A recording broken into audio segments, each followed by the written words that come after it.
and gentlemen, welcome back to my booktube channel. I'm Marissa, and today I am doing my January wrap-up. Now, if you'll notice, my surroundings look a little bit different this time, and that's because I'm on vacation. So, travel vlog is definitely coming for that because it's exciting, or at least it's exciting for me. So, anyway, not my point. So my point is, it is now January 31st, and of course I need to do a wrap-up, and I really want to get this video out tomorrow.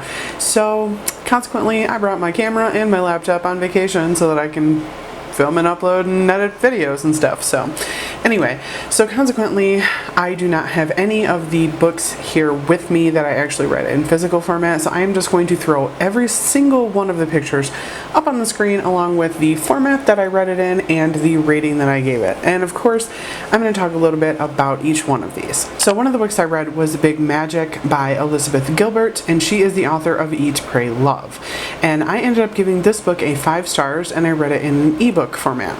And this book is all about creativity and moving beyond fear, and I had heard Katie over at Kate's Book Date talk about this book and how much she loved it and how she rereads it all the time. And really I can see why, because this book was written by a writer for writers, and it's about living beyond the fear of being good enough, of thinking that you have to be a certain type of writer or, a certain type of creative to do anything. And really it's about courage more than anything. And it really was an excellent book. I ended up borrowing it from the library. I don't think I'll reread it again anytime soon. While I did enjoy it, it was pretty short.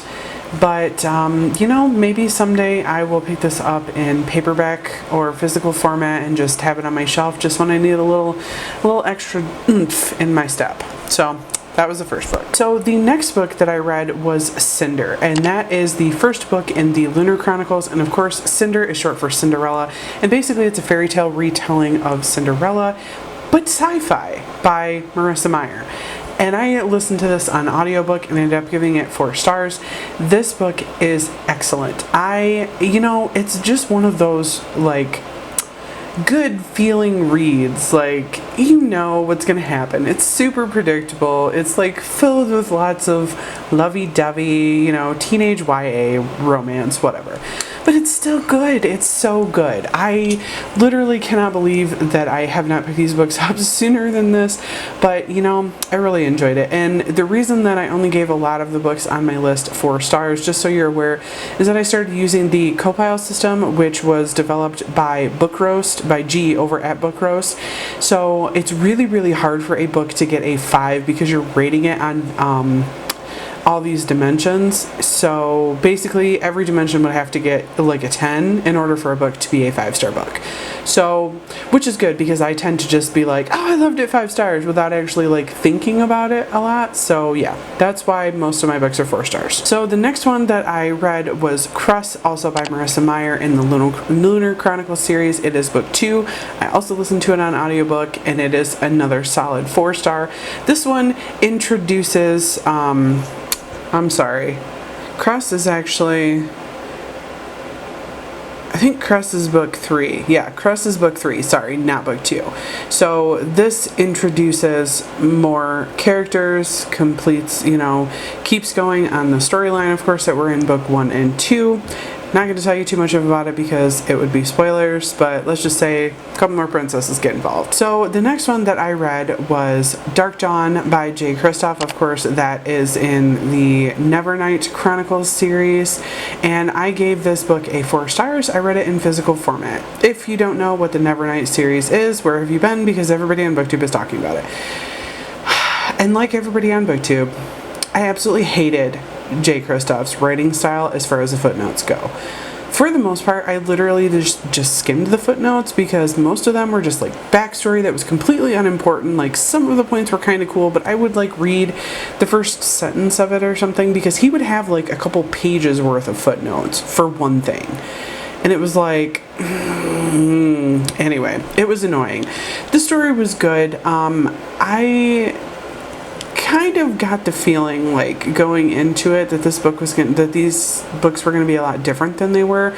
I thought Mia was going to be a completely dark, chaotic, evil character, and she really wasn't, and that surprised me, and I really enjoyed it. Surprisingly, I really enjoyed these books. Not enough to reread them again. I ended up getting rid of them, even though I had beautiful editions of them, but I just, once I read it once, it's kind of like, I know I'm never going to read these again. So, anyway, so the whole series is about an assassin and schools of assassins, and, like, it ends up being a lot more, like, spiritual, religious based, which I'm really not a big fan of in my books. So yeah, that's probably why I'm not like over the moon about it. So the next one, of course, is a Godsgrave.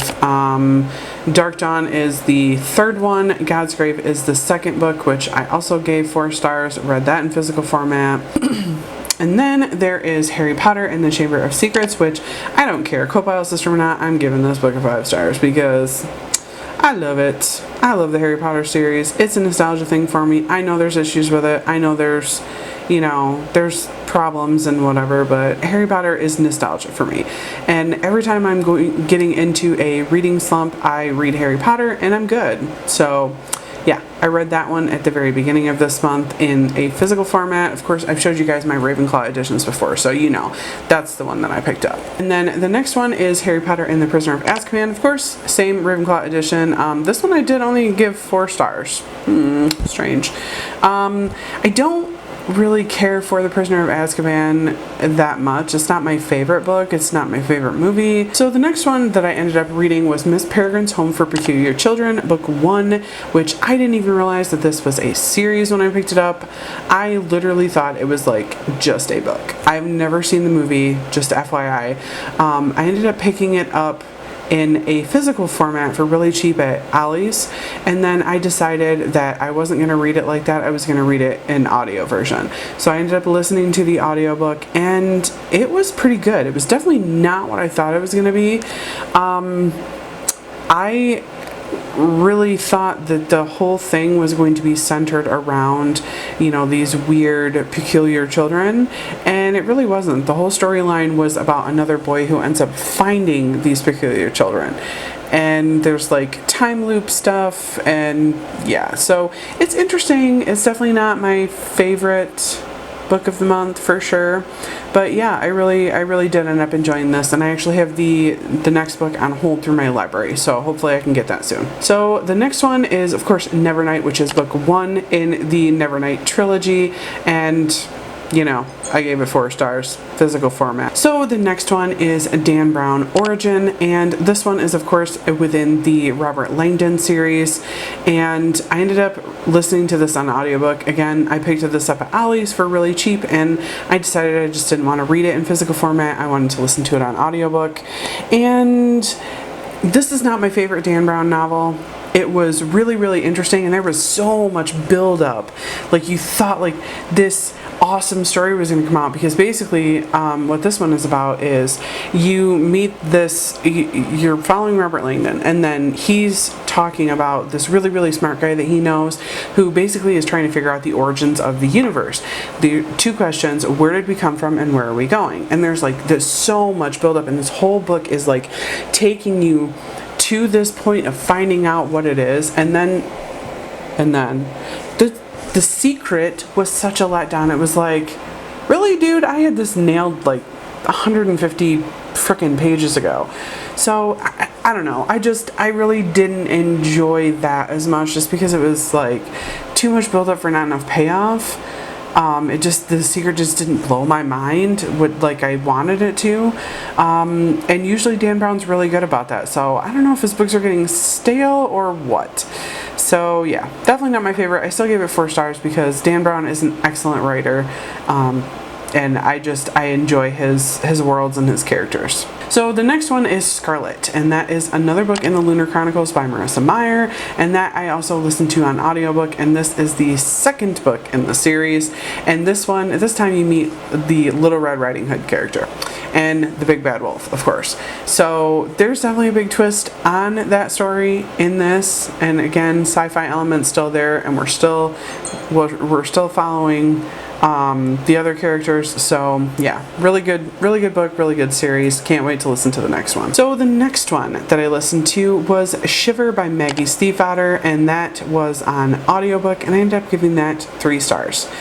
I like Maggie Stiefvater's writing. So far not been a big fan of her stories. This one I started listening to and it hooked me from the beginning because it was like werewolves. And these werewolves that are werewolves only during the winter time, but then during the summertime they're not. And yeah, so basically the change is brought on by cold weather, which is an interesting premise. Werewolves, yeah. I thought it was decent, but it was too much insta-lovey. Too much teenage angst for me, so yeah, I just didn't enjoy it as much as I thought I would. Definitely not. So the next book is The Couple Next Door by Shari LaPena. And that one I ended up giving 3 stars, and I listened to it on audiobook, and this one, it was just really weird. It was one of those that almost reminded me of Leanne Moriarty's books, and like, you know, Big Little Lies and all that, because it was like you don't know what's going on, and then the story starts coming out, and yeah, it was kind of predictable. They let the secret out too early. There just wasn't enough build up. I don't know. I was not a huge fan of this one. I think it was pretty good though. So 3 stars. So the next one that I read was The Cruel Prince, and that I read in physical format. And if you don't know what the Cruel Prince series is about by Holly Black, then where have you been living, because everybody loves these books. I honestly didn't expect to like them because they're so short, and I'm thinking, how can we get world building and character development and all that? I freaking loved this book. I was literally hooked from the first page. It's fast, it's easy to read. You don't feel like you're missing character development. You don't feel like you're missing plot points. It is amazing. I don't know how Holly Black does it, to be perfectly honest, because I mean, like, what was it? The first book was like 300 and something pages, and I'm like, my mind is just like at the character development in that short amount of time. So it was just wonderful.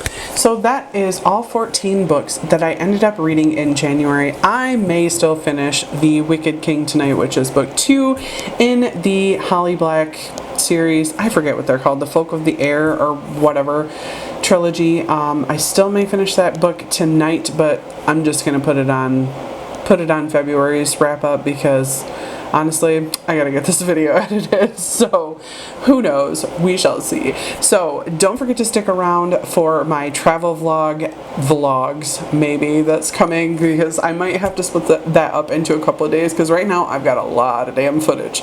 So anyway, don't forget to stick around for that, and don't forget to like, comment, and subscribe. I am always happy to talk to people down in the comments. I'm active on Twitter and also Instagram, just checking messages. If you guys ever want to buddy read anything, I have only done that once with Berna over at Berna's Bookish Adventures, but I really enjoyed the experience, and I have zero problem with buddy reading books with anybody. So anyway, just let me know and we'll figure out a book to read, we'll figure out a time to do it, and we'll all be good. So anyway, until next time, I will see you guys then. Bye bye. Thank you so much for watching my video. I upload every Wednesday and Saturday, and I would really love it if you would like, comment, and subscribe my videos. Have a great day.